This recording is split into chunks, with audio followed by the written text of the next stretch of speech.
Hello friends. आज हम अपना नया चैप्टर शुरू करने वाले हैं। चैप्टर का नाम है cell cycle and cell division. मतलब सेल साइकिल क्या होती है और प्लस सेल डिवीजन क्या होता है, आज हम इस वीडियो में कवर करेंगे। पूरा नीट लेवल का पढ़ाऊंगा। हर एक पॉइंट एनसीईआरटी का कवर करूंगा। ठीक है। वीडियो अगर आपको अच्छा लगे तो आप लाइक और सब्सक्राइब कर देना और दोस्तों के साथ शेयर कर देना। ठीक। तो इस चैप्टर को शुरू करने से पहले कुछ हम बेसिक्स देख लेते हैं। ठीक है। आखिर बेसिक्स का, जब बेसिक्स हमारे क्लियर होंगे तो हमें चैप्टर और अच्छे से अंडरस्टैंड होगा।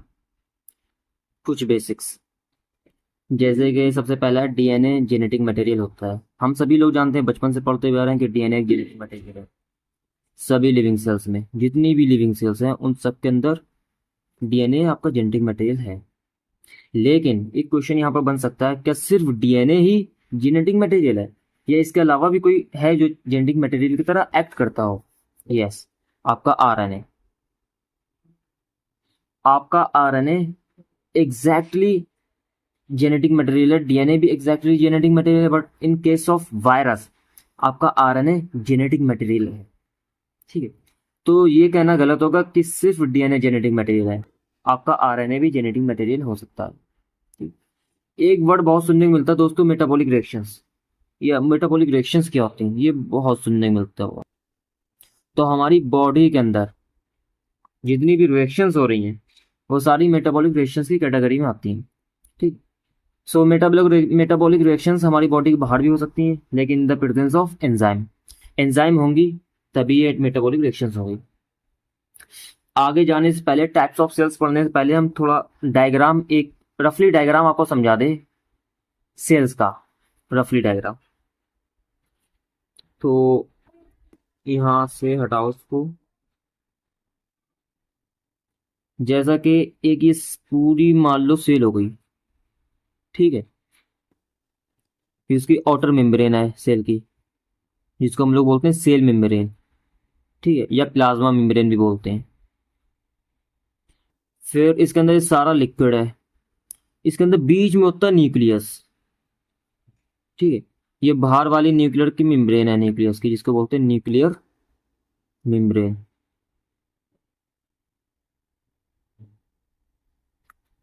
ठीक है। इस न्यूक्लियस की जो मेम्ब्रेन है और प्लस बाहर की जो मेम्ब्रेन है, इन दोनों के बीच में जो लिक्विड होता है यहाँ पर भरा हुआ, इसको हम लोग बोलते हैं साइटोप्लाज्म। और प्लस जो न्यूक्लियस के अंदर लिक्विड मिलता है आपको देखने को, उसको बोलते हैं न्यूक्लियोप्लाज्म।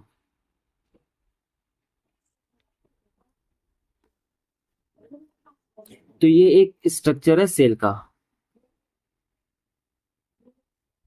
एक रफली डायग्राम मैंने बनाया आपको थोड़ा बहुत समझाने के लिए, सेल दिखती कैसी है। ठीक है। सेल्स के अंदर सेल मेम्ब्रेन होती है, न्यूक्लियस होता है, न्यूक्लियर मेम्ब्रेन होती है, न्यूक्लियर प्लाज्म होता है, और प्लस ये साइटोप्लाज्म है आपका।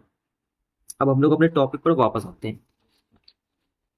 हम लोग पढ़ते हैं टाइप्स ऑफ सेल्स के बारे में। जैसा कि मैं शॉर्ट में भी कवर कर चुका हूँ, वही वाले मैंने नोट उठा लिए हैं जो शॉर्ट में मैंने पढ़ा गए। दो टाइप की सेल्स आपको देखने को मिलेंगी। एक मिलेगी प्रोकैरियोटिक सेल्स, एक मिलेंगी यूकैरियोटिक सेल्स। इसको हम पीके से डिफाइन करेंगे प्रोकैरियोटिक को, यूकैरियोटिक को हम लोग डिफाइन करेंगे ईके से। ठीक है।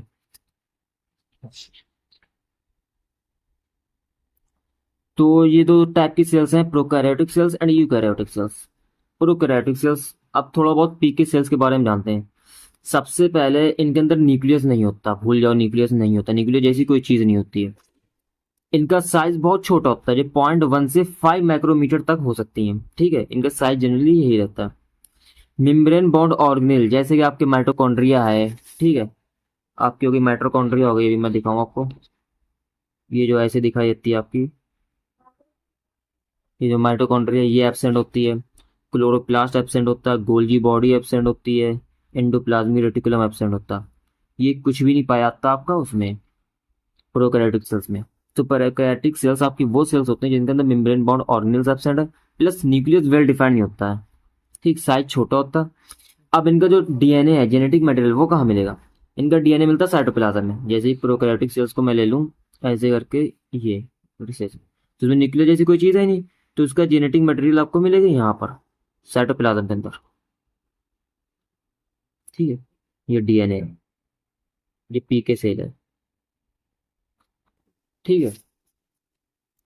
और हम पढ़ते हैं ये डिवाइड करती है बाइनरी फिजन से, यानी इनकी जो एक सेल होती है, एक सेल ये दो में टूट जाती है, इसको बोलते हैं बाइनरी फिजन, बाइनरी फिजन। ठीक। इनका राइबोसोम छोटा होता है, 70S का होता है। ठीक है। और एग्जाम्पल बैक्टीरिया, यानी कि जो बैक्टीरिया होते हैं वो प्रोकैरियोट्स होते हैं आपके, जो आपके बैक्टीरिया हैं वो क्या है आपके, प्रोकैरियोट्स है, प्रोकैरियोट्स, यानी इनके अंदर न्यूक्लियस एब्सेंट होगा, मेम्ब्रेन बाउंड ऑर्गेनेल्स एब्सेंट होंगी।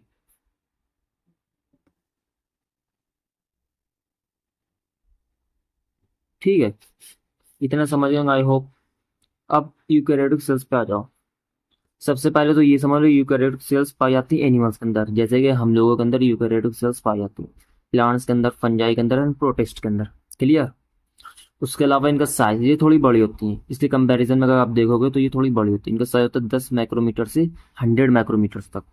इनके अंदर मेम्ब्रेन बाउंड ऑर्गेनेल्स मिलती है, जैसे आपके माइटोकॉन्ड्रिया हो गई, ये जो एंडोप्लाज्मिक रेटिकुलम हो गया, गोल्गी बॉडी हो गई, क्लोरोप्लास्ट हो गए।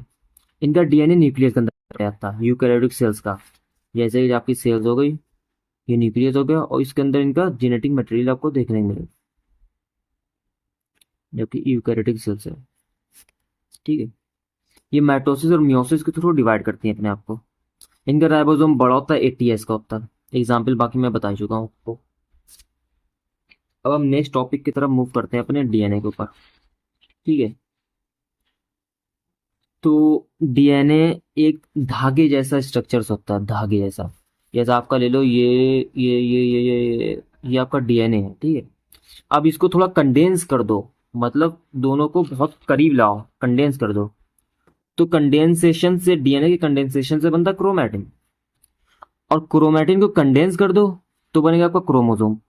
तो क्रोमोसोम आपको देखने को मिलेगा सेल डिवीजन के टाइम, जब सेल डिवाइड करेगी, जब आपकी सेल दो सेल में डिवाइड करेगी।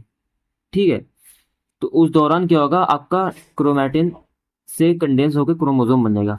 आपको इस तरीके से स्ट्रक्चर देखने को मिलेगा क्रोमोसोम का। ठीक है। तो अगर कोई आपसे पूछे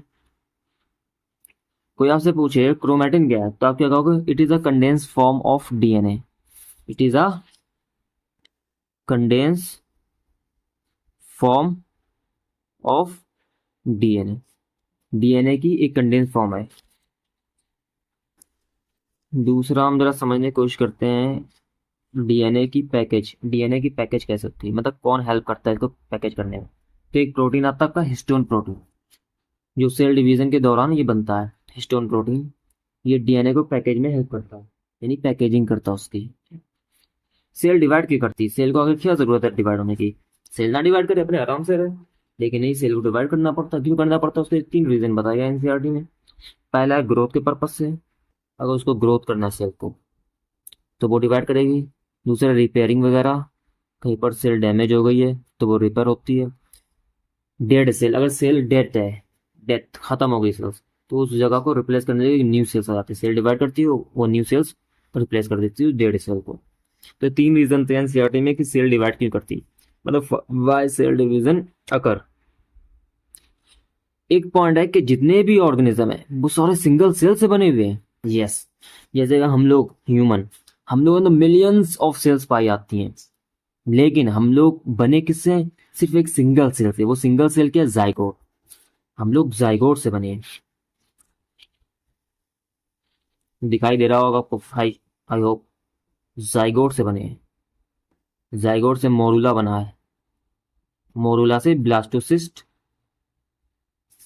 और ब्लास्टोसिस्ट से एम्ब्रायो, एंड एम्ब्रायो से पूरा एक एडल्ट ह्यूमन बीइंग बना है। ठीक है। तो जाइगोट एक आपकी सिंगल सेल है। कैसी है, एक single cell.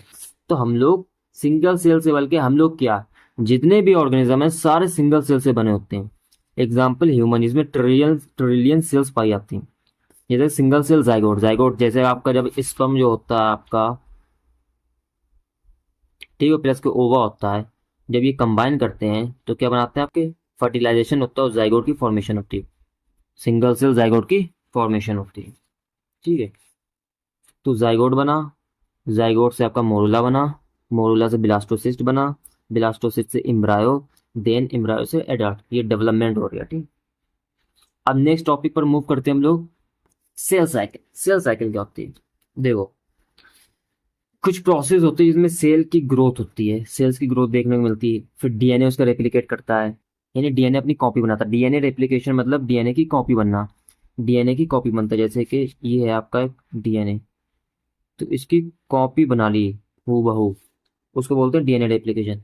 And CD, CD मतलब सेल डिवीजन, सेल का डिवाइड होना, यानी एक सेल का दो सेल में टूटना।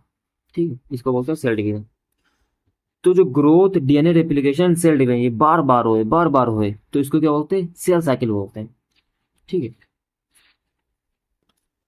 सेल साइकिल के अंदर दो फेज होते हैं। ठीक, पहला आएगा इंटरफेज, दूसरा एम फेज।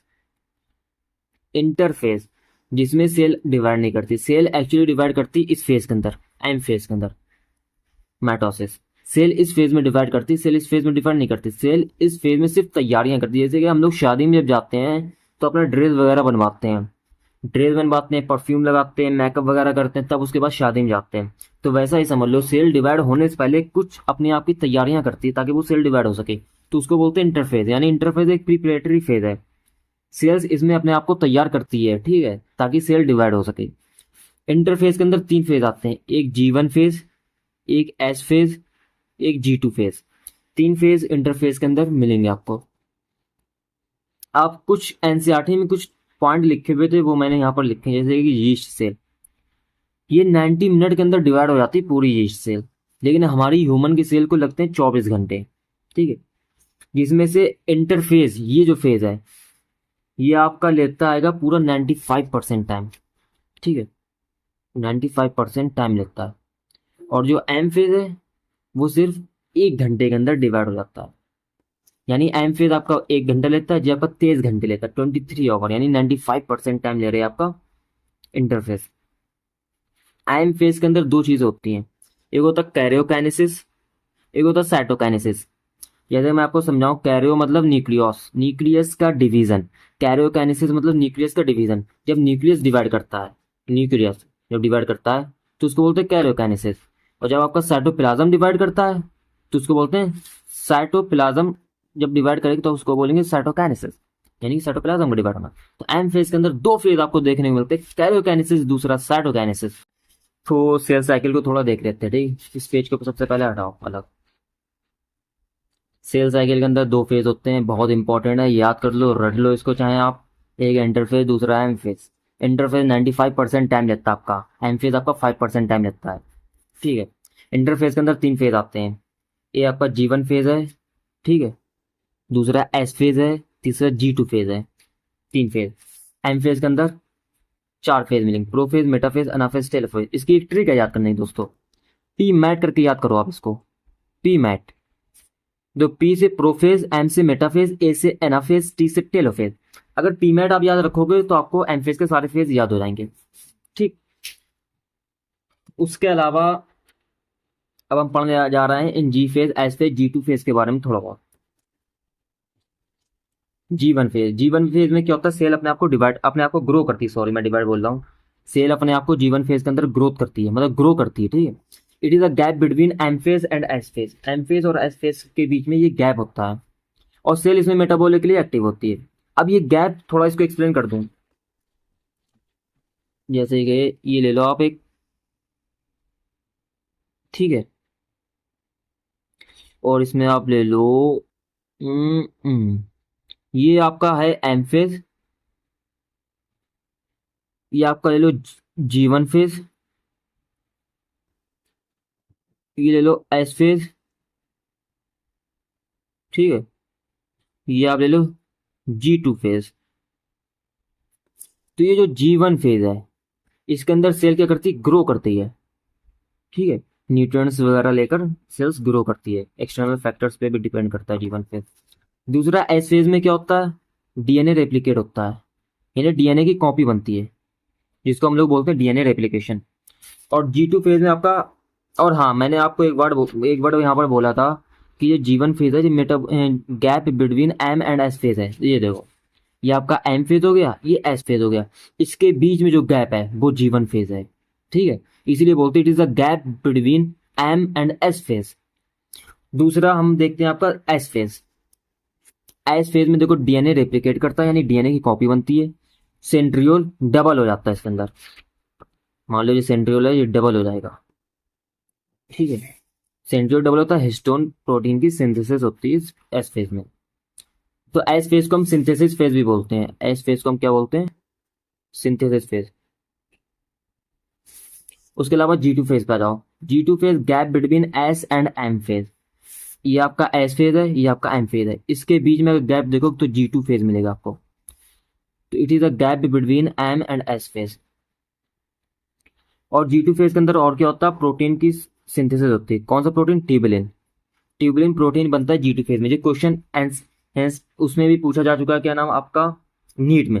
और ये क्वेश्चन बहुत बार पूछा गया कि डीएनए रेप्लिकेट किस फेज में करता है? एस फेज में। कई बार रिपीट हुआ है ये नीट के एग्जाम में। तो ये पॉइंट रट लो कि डीएनए रेप्लिकेशन एस फेज के अंदर होता है। अब एक आता है G0 फेज। G0 फेज के बारे में थोड़ा समझते हैं।